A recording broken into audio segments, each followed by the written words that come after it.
temática do vídeo de hoje é como se tornar um pesquisador em matemática. Então eu vou partir da premissa de que você pretende seguir a carreira acadêmica, pretende ser professor de uma universidade e também na área de matemática. E estando dentro de uma universidade, o que você precisa fazer para se tornar um pesquisador? Claro que você tem que ter mestrado e doutorado, e como eu falei no vídeo anterior, se você quiser ingressar na carreira acadêmica, você tem que ter essa pós-graduação, mestrado e doutorado. Ok, então estando dentro da universidade, o que você tem que fazer? Ora, você tem que produzir artigos científicos em matemática, principalmente na tua área de atuação, na área onde você fez o doutorado, seja em matemática pura, matemática aplicada, análise numérica, análise propriamente dita, topologia, geometria, álgebra e assim por diante. Enfim, alguma das grandes áreas da matemática, ou as linhas de pesquisa da matemática. E, portanto, você tem que produzir um artigo científico. Em geral, quando você está começando, quando o futuro candidato pesquisador está começando, ele ainda está muito vinculado ao orientador da tese de doutorado dele, o que é bom. Existe uma espécie de máxima entre os pesquisadores que é o seguinte, que você tem que produzir com o teu orientador, Só que quando você faz isso, basicamente o orientador cuida de tudo, Você ainda fica um pouco dependente, Você consegue publicar, mas ele praticamente cuidou de tudo. Então, a questão agora é refeita, O que eu tenho que fazer sozinho ou por mim mesmo para me tornar um pesquisador? Novamente, você tem que produzir artigos científicos, na área de matemática. E, portanto, você precisa sair em busca de colaboradores na tua área de atuação, ou você mesmo produzir um artigo. Vamos supor que você tenha uma proposta em mente, uma proposta de desenvolver um resultado matemático. E isso certamente você tem porque você fez um doutorado. Então, como continuidade da tua tese de doutorado, você pode produzir outros resultados. Então, como é que eu faço para que esse resultado seja publicado? Bom, aí você vai em busca das revistas científicas, que são inúmeras, centenas mesmo de revistas científicas, milhares, se a gente for considerar todas as áreas. E aí você vai buscar aquela que mais se enquadra no teu tema de pesquisa. Vamos supor que você esteja trabalhando com equações diferenciais, equações diferenciais parciais. Então você vai buscar uma revista cujo escopo, as revistas têm esse nome, cujo escopo seja equações diferenciais. E aí você pega o que a gente chama template, Você pega o template da revista.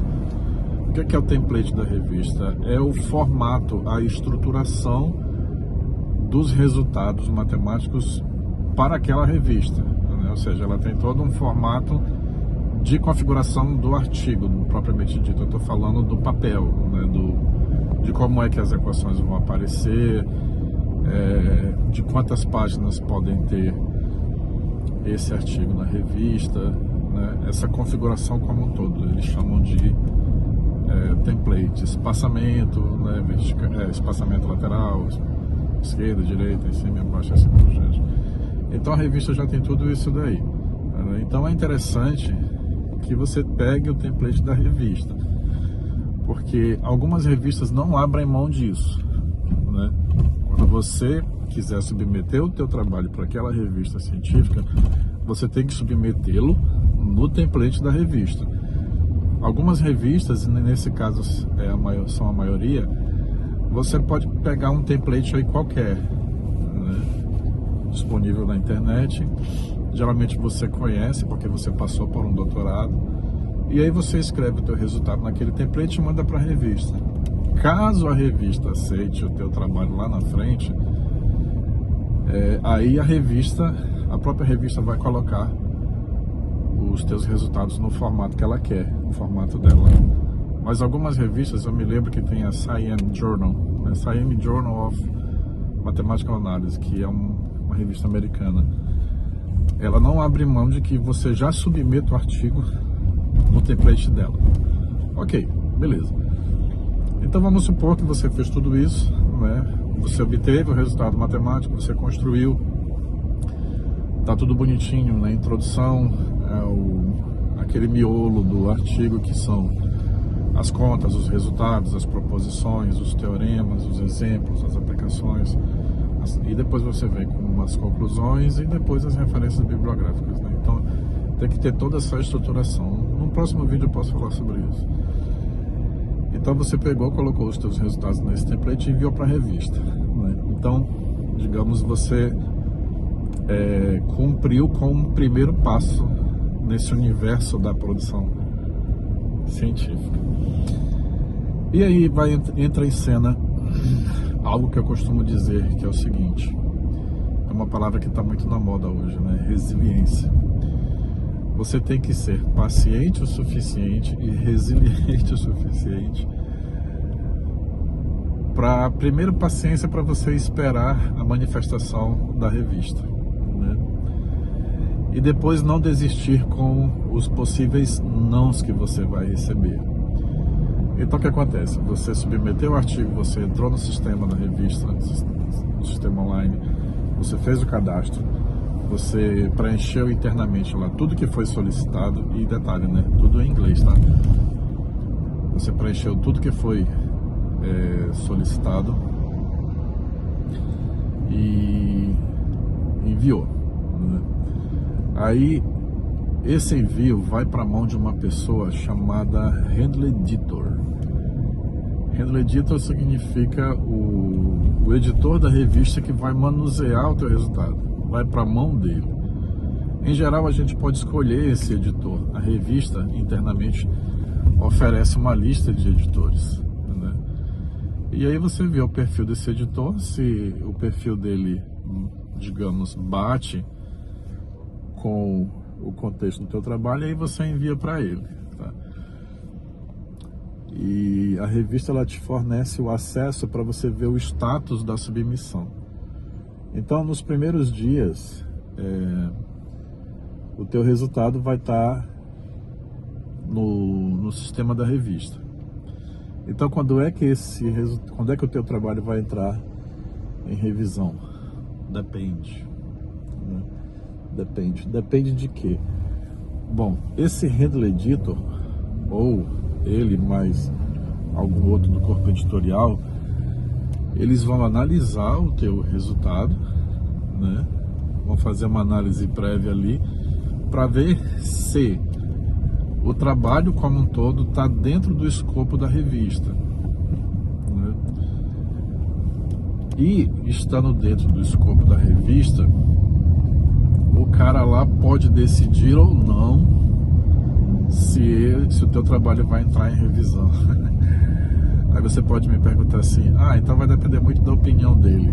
Olha, em alguns casos eu diria que sim, né? Eu diria que sim.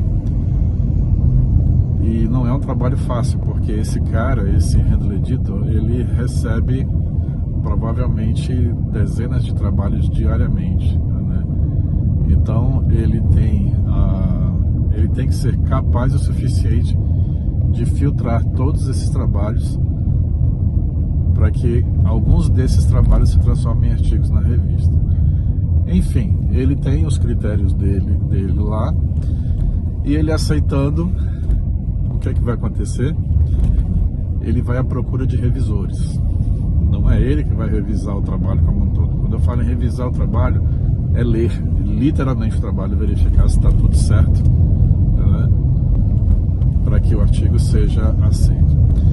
Então ele vai à procura dos revisores, que são pesquisadores que já têm bastante experiência naquela área de atuação para poder revisar especificamente o teu trabalho. Então ele vai buscar esses revisores, ele manda e-mail para os revisores, E se esses revisores aceitarem, eles têm um período ali de tempo para analisar e revisar todo esse trabalho. Uma pergunta: quem são esses revisores? São pesquisadores ao redor do mundo, né? E a gente não sabe quem está revisando o trabalho, né? Via de regra, a gente não sabe, né? Porque o editor escolhe e vai para a mão de 2 ou 3, né? Em algumas situações tem até mais de 3 revisores, todos pesquisadores. E em média, a revista fornece 90 dias para esses caras revisarem o teu trabalho. Então são eles que na verdade vão decidir se o teu trabalho vai ser aceito ou não, tá? O que acontece? Vamos supor que o teu trabalho tenha sido aceito pelo editor, e aí o editor envia a procura por revisores, e esses revisores aceitam. Então, quando isso acontece, você entra no sistema da revista e o teu artigo muda de status. Ele vai estar lá, under review, sobre revisão, né? E vamos supor que o teu trabalho, ele tenha sido enviado para 3 revisores. Então você tem que receber, meu amigo, 3 pareceres positivos. Do contrário, o editor vai rejeitar esse teu trabalho. Ou seja, se pelo menos um dos revisores não gostar do teu trabalho e disser assim: olha, eu não concordo e eu rejeito, né? Geralmente eles usam esse termo: sinto informar, mas eu rejeito o trabalho nessa revista. Então basta um para que o editor diga: olha, sinto muito, nós não somos capazes de aceitar o seu artigo para publicação. Se for 2 revisores e ainda assim tiver um deles que diga não, o handle editor vai devolver o teu trabalho. Vai devolver o teu trabalho. Dificilmente um artigo com 2 revisores, ele recebe um parecer positivo do editor, caso um dos revisores tenha dito não, né? É muito difícil isso acontecer. Por quê? Porque quando o revisor quando o editor convida um revisor, ele está dando um voto de confiança ali é um voto de confiança mútuo, né? Então suponha que o revisor diga não e o editor diga sim. Então, do que valeu o meu trabalho para revisar o artigo, sendo que eu rejeitei, utilizando alguns critérios, e o editor disse sim. Então é complicado. Acontece também de o teu trabalho seja submetido para um único revisor. E esse único revisor respondeu positivamente. Então não tem como o editor dizer não. Ele tem que aceitar, né, o trabalho. Então existe essa possibilidade de os revisores gostarem do teu trabalho, avaliarem o teu trabalho positivamente e pedir ali algumas correções, algumas modificações, e o editor concorda, né? E aí o barco segue e você publica seu artigo. Agora, quando o editor, por alguma dessas razões que eu falei, ele devolve o teu trabalho e rejeita, aí o que você tem que fazer? Aí entra em cena a questão da resiliência. Você tem que mandar para outra revista. Só que quando especificamente essas coisas que eu falei acontecem, você tem a oportunidade de fazer uma revisão no teu trabalho. Porque, por exemplo, o revisor que negou, ele negou por alguma razão. Se você concordar com o critério dele, você faz a correção e submete para outra revista, né? Só que o que acontece? Nesse processo todo, você já levou aí pelo menos 3 meses, né? Ou mais. O que é interessante hoje é que quando você entra no sistema online da revista, antigamente não era assim, tá? Quando você entra no sistema da revista, ela já te dá ali o prazo.